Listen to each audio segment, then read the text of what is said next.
Mini-episode 90 of the FDH Lounge is brought to you by Sportsology, delivering unconventional columns and webcasts about sports, TV, music, movies, and more. Follow them on the web at sportsology.info. The FDH Lounge. You want to schedule your life around it. A long time ago, on a gloomy, wet Cleveland spring night, two men stand alone amidst the late-night drizzle. Their voices echo across the vacant station parking lot as they debate the merits of the great American radio show that have been missing for far too long. On that night, an idea was born. That idea became the FDH Lounge.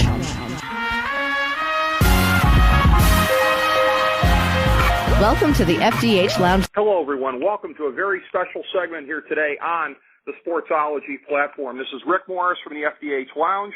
I am joined today by Russ Cohen of the FDH Lounge and Sportsology, who graciously is hosting this here and participating today.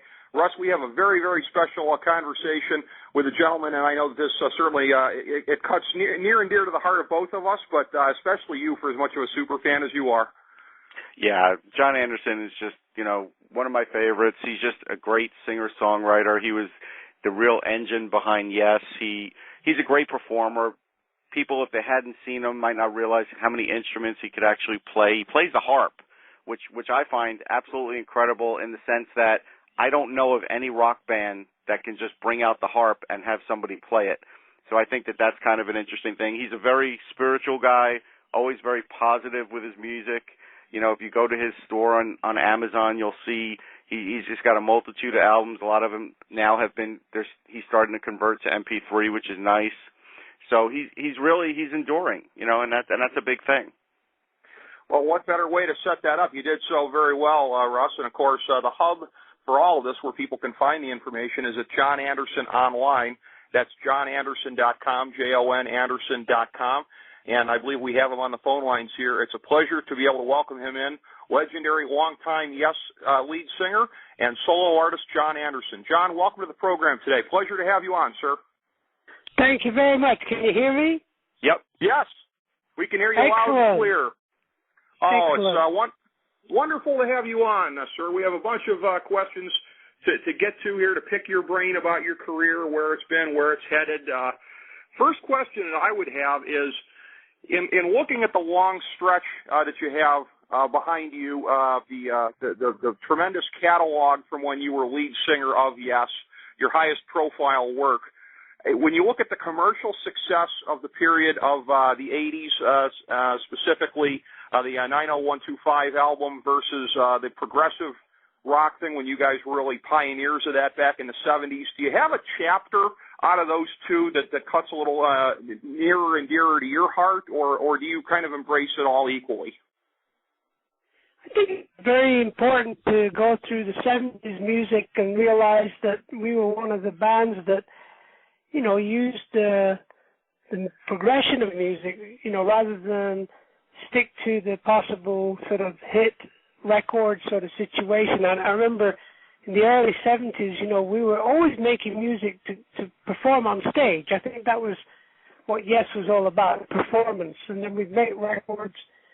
We were very lucky to sell records. And we never really had a big hit single until Roundabout. And then after that, the record companies sort of said, well, please make another Roundabout, or please make another hit record. And all I wanted to do was to create music that was good for stage and presentation on stage. So we jumped into that world of long-form pieces of music. And I think that's what sustained us through into the 80s. And then, of course, we were very lucky to have a big hit record in 84. And it was a different world, totally different world for us.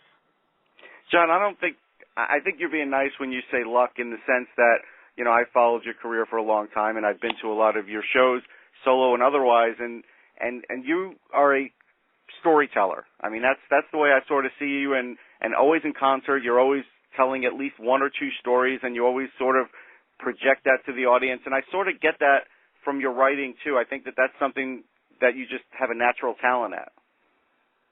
Well, I was going through what a lot of people go through. When we became famous, we had success. I was kind of thinking, well, why me? You know, why did I get the success? And, you know, so many people out there that are really good at what they do, and yet there I was with a band of very, very talented musicians. And that's what sort of set me on this sort of path of trying to figure out why we live and what our spiritual life is really all about. So in the early 70s, I was reading a lot about Herman. I was reading Herman Hesse quite a lot, and he really wrote about this non-religious sort of pathway to an understanding of why we live and etc. And I think I wanted to put it into musical form. So when you look at the songs like Close to the Edge and the Topographic Period, I was really in this sort of wonderful world of, seeking and waking up lyrically and musically and totally experiencing this incredible story of where I was going. So that's what I kept doing all the way through to yesterday. I'm still doing it, you know. Right. Well, you must have a lot of people that come up to you in the business and tell you that you've been an inspiration. Just recently I interviewed Carl Verheyen, who's a guitarist for Supertramp, and he told me he could still play the entire Close to the Edge album. Like, he could just do it, he'd pick it up tomorrow and play that. And that's got to make you feel pretty good that a lot of your work is still so revered. I feel really, really proud that we did that experience and went through it, and the fans stayed with it. A lot of the fans just kept coming to see the shows all the way through till, about 6 years ago.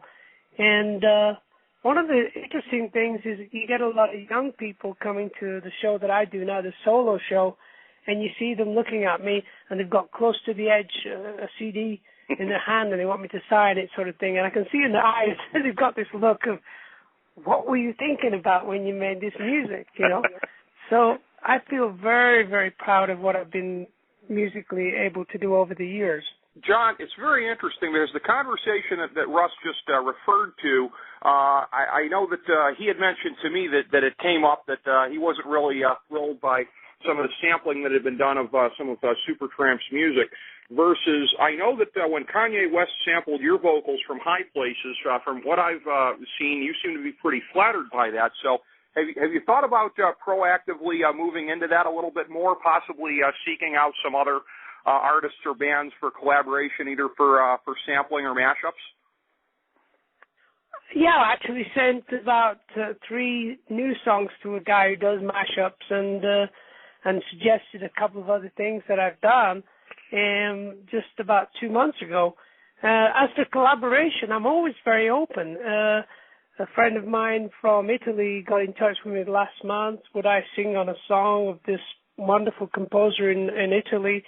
And I sang the song about a month ago. I sang it one day and sent it to him, and they just released it this week. So it's available on Amazon. And the guy that wrote the music is called Marco Sabio. And I wrote the melody and the lyric. It is all about limitless, we're living a limitless life. We should never limit ourselves. And I thought it was such a wonderful idea. That's why I sang the song. So, I think later this year I'll be down in Brazil working with young musicians, doing a special concert for Earth Day. So nice. I'm just very open to trying out and working with different people. So that's the way it should be. Jon, I noticed, early in your career you had done some Beatles covers, and I wonder, were they sort of an inspiration to you when you were growing up? Well, it's one of the things I sing in my concert. I'll be playing here tonight. My solo show. I sing a song about me and my brother because we were, we worked on the local farm. We used to sing Everly Brothers songs and Beach Boys songs. And, of course, the Beatles, when they started, we actually went to see them just before they became famous. And nobody screamed. Everybody listened. And they were an amazing band. And, me and my brother had a band called The Warriors right there in 1963. And we played at the Cavern in Liverpool. So they were an incredible influence on our lives completely. Jon, in terms of the adventurous nature that you've shown as far as things that you've been willing to do, different genres that you've you've taken on. You've certainly gone further as a solo artist than most other people that I can think of here, really, as far as whether it be doing the score for a ballet or doing a little bit of Latino or Celtic-flavored music. I know that you've been tooling around with some of the old Yes tunes and doing a little bit of repurposing in an acoustic sense. I wonder to what extent you've thought about marrying some of your solo approaches to that, of possibly trying to redefine some of the old Yes stuff in a completely different way, not just go acoustic with it. Have you thought about that at all? Well, I'm doing a concert in the summer at the Olympic Games in London with the Slovakian orchestra and a small ensemble. Nice. And they want to do the Yes songs, and I said, well, we've got to do them totally in a different way, more semi-acoustic with an orchestral. I do have some orchestral scores, so I'm sending those over this week, in fact. And I know it'll be sounding different, but it's still the same core energy of the song. The song really carries everything.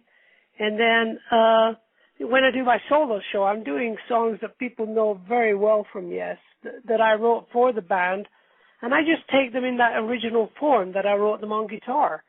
So in some ways, I think sometimes the audience are listening to the song, but they've got their own feelings of, oh, I can hear the Yes music dancing around it, sort of thing. And it's just a very interesting idea that music is very open and should be. You shouldn't really have to have it exactly as it used to be or exactly as it was, because music can evolve no matter what.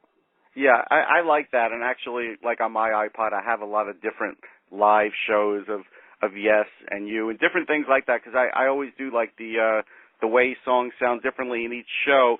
But I was going to ask you, for this tour, are you breaking out the harp? Because I always thought that was amazing that you're the only guy I know that plays it in sort of a progressive rock way, and you had it on Awaken and other songs, and I'm wondering if you're bringing it out this tour. Well, I'm doing Awaken this summer, so I'll be using the harp then. Not on my solo tour. I tried it once, but for me, the harp is such a delicate energy that I'd start playing it in the show, and then I'd feel like I was drifting away, and I would play it a little too long, and then I didn't want to lose the audience, so I thought I'd better get back to a song they know. Because the harp can be very, very, enticing. You just get out I play it at home, and you get into that dream world. It's beautiful. Well, John, you've been at this. I'm sorry, you've been at this obviously for an awful long time here, from the beginnings of Yes and everything you've traced through over the course of your career and accomplished a lot. Of course, back when you first started out, there really was no internet outside of academia and the Pentagon and the few places that existed that none of us had ever heard of. But right now, I mean, you've been doing a very good job, it seems to me, with your website, and also I was checking out your Facebook page as well there. You've got a lot of followers on there, and you're doing a good job of updating what happens on tour. As things go along, how have you learned to leverage social media to be able to keep up with your fans and just help broaden and deepen the relationship with your very devoted fans? It's a constant doorway. It's opening very slowly for me. I've always wanted to do some really important stuff via my website. It's just a slow process because technically I can't do what I want to do. I've already been working with people for the last 6 years on the internet, just sending MP3s to each other and writing the music. So I released an album last year called Survival and Other Stories, and all the songs were working with people, a guy in Australia, a guy in Italy, a guy in France, a guy in LA, in New York, in London, just different people, Romania. And I just kind of felt, well, I'm doing this so much, and I must have about 50 songs that are just sitting there waiting to be put out, and I'm not quite sure how to get them out there. I'll figure it out one day, but you keep putting records out, and of course, there's no record companies, so you put them out. Like I released Open on my birthday just last October, because I just didn't have the correct way to release it. So I thought, why not just put it out there? People will find it. They do. And actually, I have a friend who just told me yesterday, when he knew that you were coming on, he had just gotten his records back from his brother after 25 years, and he listened to Animation. And that's something where you've got to be pretty happy where in the MP3 world and the digital world that now some records that were out of print and maybe didn't make it on CD will certainly get out there again. Yeah, it's funny because, you know, when I look for music that I'm interested in, I'll get on the internet and just Google it and try and find. I'm very interested in Ethiopian music, the old school style. Okay. And I go there once a week just to listen to some music from way, way back. And because for some reason it's American music, and if you listen to it, there's a lot of reggae, there's a lot of calypso, there's a lot of jazz, and so many fusions that come out of Ethiopia from the old school of their music. And without the internet, I wouldn't have been able to do that. And actually, that same person had a question about the Animation album. The song was the subject of your daughter. He told me. I wasn't even sure of that. And then he was wondering who the kids were that were singing on the song Surrender. Oh yeah, these are my children when they were just little, 5 and 6 years old, 7 years old. Okay. And they had some other friends from school, and they all came around one afternoon for a party at the house, and I got them singing along, And the song, the main song, Animation, was about the birth of my third child, Jade, and it was just the idea of the incredible wonder of childbirth and the idea of how we come into this world and the extraordinary feelings that you get as a father.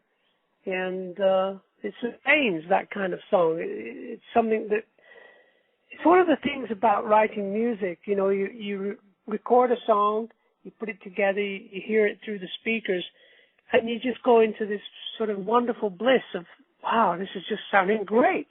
And I hope somebody else can hear this. And that's why you put out music and you send out music via the record or whatever. You just hope somebody gets what you get as an artist. Well, like for a song like And You and I, like anytime I put it on, I sort of do get a feeling like that. And I was wondering, when you did write that song, what sort of mood were you in? Like, what kind of headspace were you in for that one? Well, I get that same feeling when I sing it every show. But when we first recorded it, I started the idea, and then Steve joined in, and me and Steve put together the shape, and everybody put their ideas into it. And when we started to listen back to the production through the speakers, you get a strange feeling. You get a feeling of, I don't know, you feel like a oneness with the universe. Mm-hmm. And something sounds so beautiful back to you after you've put some work into it. You put your heart and soul into a song, and then you hear the playback for the first time and how it all sounds, and you just sit there thinking, gosh, this is so beautiful. Thank you. Whoever's helped us put this together, thank you very much, Well, yeah, that's got to be a tremendous feeling. And I was looking at, you had put out a live album, Live from La La Land, and I got a kick out of the title there. And I was looking at, the set list, and you had Wondrous Stories on there, and that to me still is such a great enduring song that it's short and sweet, and fans always react well to that in concert. They always love that. Yeah, I remember actually writing that song. I just woke up that morning and I saw my two kids asleep in bed, and went downstairs and wrote the song. Went down to the studio. We were in Switzerland at the time. Went down to the studio with the song completely there, and we recorded it that afternoon. And when I sing it on my show, it just feels like a strong connection with my whole life experiences, Mm-hmm. John, in terms of finding inspiration for writing music, I mean, so much of what you're talking about sounds like it just flows so naturally, but Do you find yourself at times ever having to set up certain patterns in your life to be able to find that kind of inspiration? Are there periods in time where you have to work to put yourself in a certain place to kind of have the ideas flow to you, or have you been fortunate enough over a period of time to where things have just basically kind of come to you without having to seek them out that hard? It's a combination of things, really. You think about the music that comes to you. Sometimes somebody will send me a piece of music. Just 2 weeks ago, a friend of mine sent me a piece of music. He played the piano, and I'm trying to think about a melody, and I start singing a melody, and all I could think about was blame. The word blame, B-L-A-M-E. Mm-hmm. Who's going to take the blame for the mess that we're putting ourselves in? And it's only because I've been watching the politicians on TV with the debates and things, and their lack of understanding of the true world that we're surrounded by, and their lack of appreciation for the people that are supposed to be representing, and will they take the blame when they don't come through with their promises, etc. And you try to put that into words, and that's one of the things that I'm always juggling with. It's fascinating to be able to go through that experience of wanting to say something, but not really to say it too obviously. You want to do it with a more metaphor experience lyrically, and try and get through to the truth of things. So that's what I was going through 2 weeks ago with a new song. It's a pretty dark place, John. If you're using the political debates for inspiration, you're bound to end up writing an album of death metal or something. That's a pretty dark place to go for inspiration. But unfortunately, people are gullible enough to believe them, and they actually look and sound like they're up to something. There's one or two of them are very honest and very clear. Mm-hmm. I really like Obama. I think he's just been messed around by government. Mm-hmm. I think he's had beautiful, wonderful ideas. He's helped America so much. You know, I became an American 2 years ago, so I have a congratulations. Sort of strong feeling about being part of the American dream. And I want people to say the truth, and I want people to try and work together. And it's very hard to understand why people just don't want to work together on a really good plan to make America it's an incredible place to live, that's for sure. And I travel the world, so I come back to America. I'm so thankful that I do live in America. But I think sometimes it'd be so wonderful if people would get on and learn to work together. That's a great point. It's interesting, John, because we are such a collection, we are such a melting pot of influences around the world, and just in this conversation alone, you've referenced obviously England and Ethiopia and Brazil, so it's strange, but you could almost kind of look at that as becoming an American as sort of a metaphor for your career, because you've gone to so many influences in the course of your musical career, just like the melting pot that this country represents. Yeah, it's interesting. When I first came to live here 25 years ago, one of the first things that really shocked me was that there's no connection to the indigenous people of this part of the world. There's no connection with Native Americans. It's as though America tries to continue without having them as part of the evolvement of America itself, and it just seems so bizarre to me. Yeah, I could understand why. John, I have a two-part question for you. You've been able to really hold on to your voice all these years, and I've seen other people in music and rock have trouble with that, and we've seen that even Benoit David, who was in Yes recently, had trouble with his voice. What happens on tour that just, is it so demanding?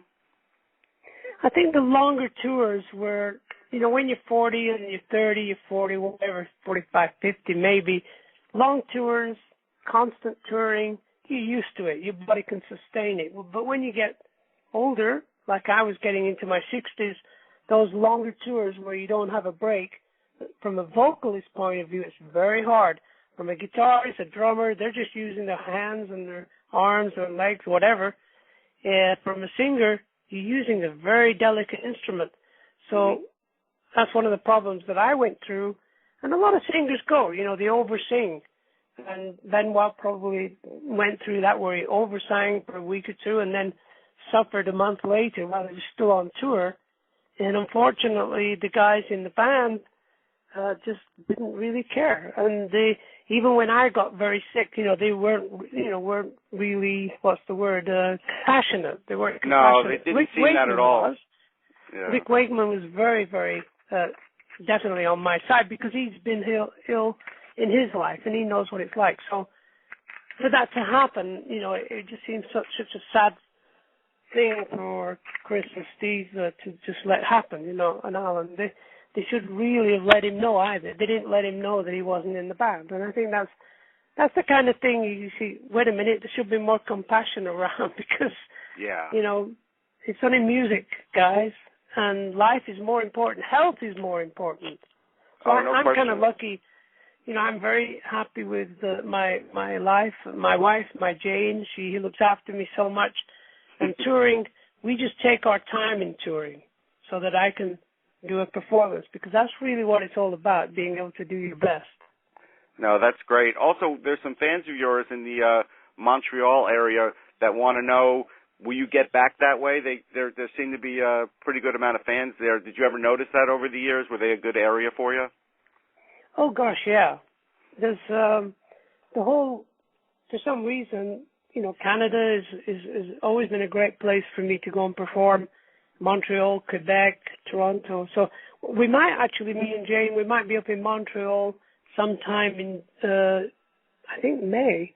Okay. But that'll be just for a sort of maybe a TV project that we've been approached about. So we'll see what happens. But I'd love to go up there and do a performance.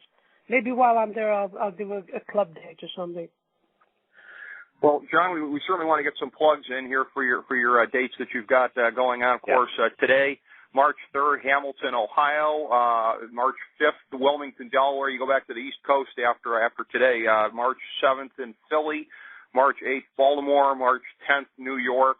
March 11th, Washington, D.C. Of course, this can all be found at jonanderson.com, JONAnderson.com. And it certainly looks like it's a very exciting venture for you right now, heading back out there and getting a chance to perform this music. You sound like you're in a really good place creatively. Yeah, I've just been, I spent January writing some new songs and just this East Coast shows. I put together a few more songs, new songs that I put together, a couple of new stories to tell, and heading down to Europe in the summer, then down to Brazil. And but I have some work to do, April, May, a project that I want to finish when I get home. So I'm in a very good place creatively and very, very happy and thankful. It's been wonderful speaking to you guys. Well, we appreciate it, too. My last question for you is, when you started all those years ago, did you imagine that you would still be creating and still be working now? Was that ever a thought? Gosh, if I said yes, that'd be crazy. You think you've got a thing going with your first band, and maybe the last 2 or 3 years we started, yes. You think, maybe this will go for a couple of years. We'll be lucky if we can keep it going. And then 20 years later, you're thinking, I can't believe this is happening. And 40 years later, I'm in my 50th year now as a professional musician. It's kind of amazing. Well, still going strong. It's an amazing career, John. We're having a great time following you, as are all of your fans. Thank you so much for having been with us today. We can't thank you enough. Thank you. I wish you well. Thanks, John. Appreciate it. Bye-bye. Excellent. Want to thank Jon Anderson for having come on today, and Russ, an excellent joint segment here of Sportsology and the FDH Lounge. Thanks so much. This was tremendous. Yeah, it was a thrill. Really a thrill for me, I have to tell you. This really, really was. Well, we appreciate everybody tuning in. Catch us again sometime soon, Sportsology and the FDH Lounge.